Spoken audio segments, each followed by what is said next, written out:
여러분 안녕하세요. 네 번째 윤명입니다. 4월 27일 일요일 방송을 시작하겠습니다. 자, 오늘 방송의 핵심은 시장의 흐름과 맥을 알 수가 있어야 돼요. 시장이 장기적인 흐름에서 중기적인 관점에서 상승이냐 하락이냐, 적어도 전문가라면 시장의 흐름의 방향성을 예측할 수가 있어야 돼요. 달러의 가격이 최근 들어서 급하게 내려왔습니다. 급하게 내려오면서 경기 침체를 반영해서, 경기 폭락을 반영해서 증시와 코인이 박살났었죠. 그 기저에는 뭐가 있었죠? 관세가 있었습니다. 관세로 인해서 페드에 대한 정책금리에 대한 불확실성, 여기에 러우 전쟁에 대한 봉합에 대한 불확실성, 여러 이슈들로 시장이 빠그러졌었죠. 그런데 최근에 달러가 좀 반등이 나왔어요. 앞으로 달러의 가격은 상승일까요? 하락일까요? 이걸 예측할 수 있어야 시장의 흐름을 읽을 수가 있습니다. 적어도 전문가라면. 단기적으로 살 달러는 이 박스권 내에서 반등이 나왔죠? 좀 더 반등 나와서 박스권 내에서 움직이게 됩니다. 그리고 일정 구간 있다가 점진적인 하향 안정화에 이르게 될 거예요. 그래야 주식과 코인이 강세로 갑니다. 첫 번째, 우리는 달러의 흐름을 예측해 보았다. 충분한 백데이터가 있었다. 트럼프 1기 때부터도 2017년도에서 2021년도 달러는 약세 국면이었다. 이때도 트럼프는 달러 강을 외쳤었다. 그쵸? 무역 전쟁 또한 지금과 똑같은 국면이었다. 오히려 지금보다 더 센 시기도 있었다. 이때 주식과 코인은 강세를 보였었죠. 마찬가지로 시장 또한 강세로 가게 될 겁니다. 그만한 데이터가 있어야 됩니다. 시장의 흐름을 읽을 때는요. 주식으로 가볼까요? 나스닥의 차트입니다. 나스닥의 20년간의 차트예요. 지금 월봉 기준으로 양봉을 찍어주고 있죠. 그리고 꽉 차게 거의 꼬리를 형성해주고 있어요. 이 꼬리가 뭐죠? 이때까지 꽉 차게 밀렸다가 음봉으로 밀렸다가 매수가 들어오면서 쭉 끌어올리면서 꽉 차게 들어왔다는 거야. 이만큼 누가 매집을 했다는 거야. 시장을 흔들고. 결코 개인은 아니죠. 매집했던 세력은 바로 기관과 쩐주라는 거. 심지어 2020년도 코로나 팬데믹 때 무제한 양적 완화와 제로금리로 인해서 시장의 로빈후드 운동 엄청나게 상승을 합니다. 이때 거래량을 지금이 능가하고 있어요. 심지어 지금 불확실성에서도 누가 들어와 있을까요? 개인일까요? No! 개인 아직 안 들어와 있어. 누구죠? 쩐주와 세력입니다. 그럼 지들이 가격을 부셔놓고서 매집을 한 거야. 그럼 지들이 들어와서 붕괴시키는 경우는 존재하지 않습니다. 그러니까 알트코인 기준으로 얘기를 말씀을 드리면 많은 알트코인들의 현물 ETF 72개 플러스 알파, 많은 ETF가 신청돼 있죠. 인덱스를 포함해서. 그리고 이더리움에 대한 불확실성에 대한 해제, 본격적인 알트 시즌을 준비하고 있다는 겁니다. 이게 와야 코인의 버블이 옵니다. 그래야 개인들이 들어옵니다. 개인들이 들어와야 외국인과 기관들이 개인들에게 물량을 넘겨주고 이 버블이 끝이 나게 되는 거예요. 이 본질을 보시길 바랍니다. 그럼 주식도 이게 꽉 차 있을 때는 경제 붕괴한다. 말 많았죠? 상당히 깊었어. 낙폭이 단기간에. 거의 2021년도 기준으로 가장 깊었을 것 같아요. 근데 저는 단 한치의 흔들림 없이 상승을 외쳐왔습니다. 왜 그랬을까요? 시장의 흐름과 맥을 짚기 때문이죠. 대한민국의 많은 사람들이 제 방송을 알기를 바랍니다. 그래야 대한민국이 금융 강국이 됩니다. 진짜 실력이 있어야 된다. 나는 실력으로 승부합니다. 흉내만 내는 게 아니고. 지금 내 방송에는 이걸 흉내 낼 수도 없습니다. 그게 내공이 되지가 않으니까. 자, 그리고 주식은 결국 저는 상승을 주구장창 외치고 있죠. 어떻게 흔들던 간에. 이유는 시장에 들어있는 수급과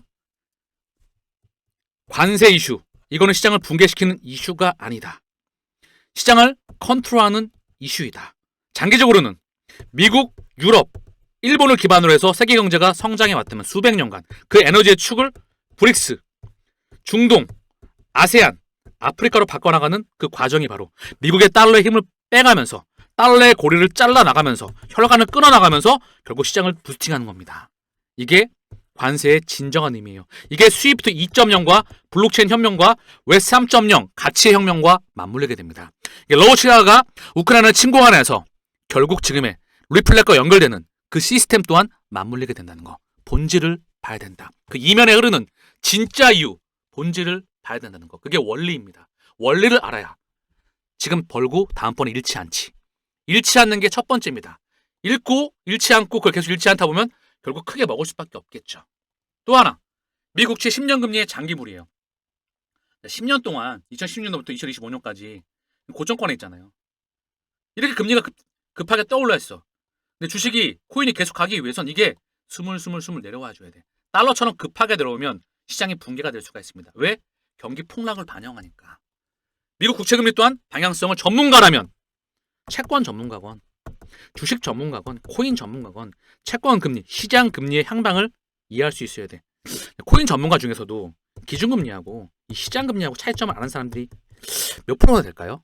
금리의 방향성도 읽지 못하면서 어떻게 시장의 방향성을 읽겠습니까? 금리는 경기의 거울이야. 근데 지금 경기가 좋지 못하죠.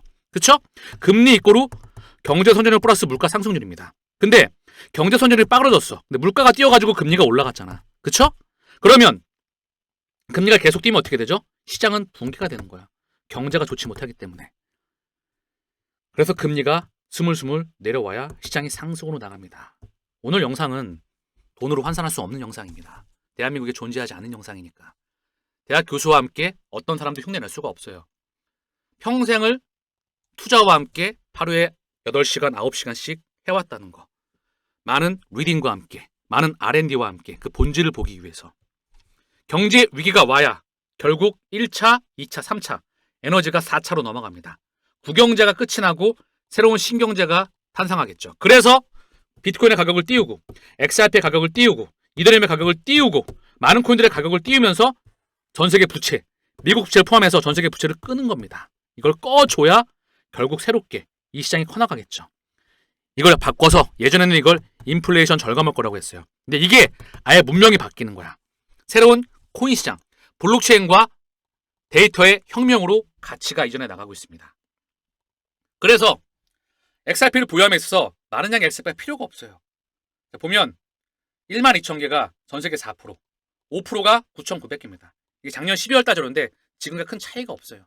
1만 개면 전 세계 고래 보증에 들어갈 수가 있다. 얼마나 오랜 시간 동안 이거를 보유할 수 있는가에 따라서 투자의 성패가 갈리는 겁니다. 그러나 많은 사람들이 이탈하겠죠. 고작 지금의 변동성도, 요 변동성도 버티지 못하고 이것도 버티지 못하고 많은 사람들이 포기했으니까. 그래서 개인이고 그래서 호구입니다. 금융에 대해서, 투자에 대해서 제대로 배워본 적이 없었기 때문에. 이미 리플과 XRP는 게임이 끝났어요. 리플과 연관이 있는 XRP를 했죠. 리플 보시죠. 미국 연준, 미국 중앙은행 달러의 주인장, 미국 재무부, 이거를 UDN들이 지배하고 있습니다. 여기에 국제기관의 양대축인 IMF와 BIS. BIS는 자기자본 비율을 결정하는 곳이죠. 자기자본 비율 8%란 말이 있습니다.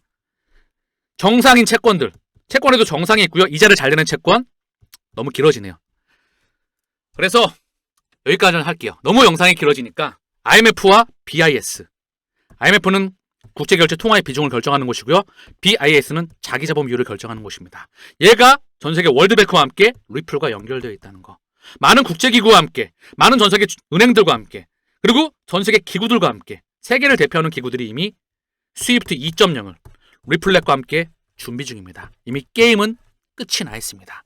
그것을 완주하느냐, 완주하지 못하느냐, 부자가 되느냐, 부자가 되지 못하느냐, 호구로 가느냐, 프로로 가느냐, 아마추어로 가느냐, 진짜 선수가 되느냐, 여러분들이 판단하는 겁니다.